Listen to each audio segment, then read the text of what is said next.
66-year-old Geraldine Largay, along with one of her close friends, Jane Lee, decided to embark on this nearly 1,000-mile-long hike through the Appalachian Trail. By June 30th, Jane finds out that she has a family emergency and she isn't able to continue this hike. Geraldine decided she was going to finish what she started on her own, despite the fact that she hated hiking alone. She only had about 200 miles left, and so she figured, what the heck, I'll finish this thing out on my own. So for the next 3 weeks, Geraldine carried on down the Appalachian Trail on her own, and by all accounts it was going really well. Then on July 22nd, Geraldine would send a text message to her husband George saying that she thinks she's in some trouble and that she lost the trail and is now lost. And she would ask him to call the Appalachian Mountain Club and see if they had a trail maintainer that could come out and look for her and kind of get her back on track. The problem was Geraldine couldn't get these text messages to go through. There was very bad service where she was. And so none of her messages over the past 24 hours have been sent out, and so nobody knows that she's lost. She leaves the mountain and finds this area underneath a couple of trees. She hangs a silver reflective blanket up over one of the trees to try to signal to helicopters or anybody flying overhead. She even began burning some bark to create a smoke signal, and she proceeded to wait. And sure enough, later that day, George, who's waiting at the rendezvous point for his wife,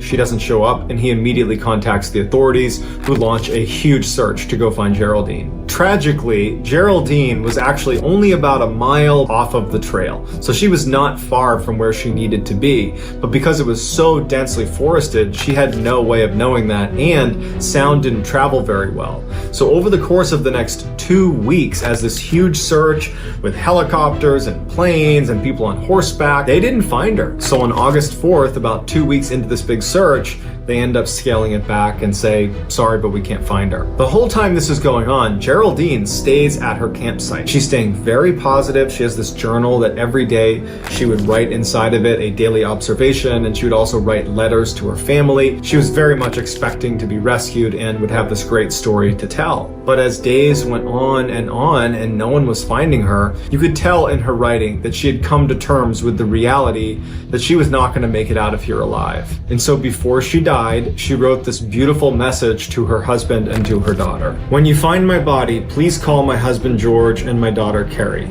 It will be the greatest kindness for them to know that I am dead and where you found me. No matter how many years from now, please find it in your heart to mail the contents of this bag to one of them. 2 years later, a forester would be in the area and would come across Geraldine's tent that was now crumpled and collapsed.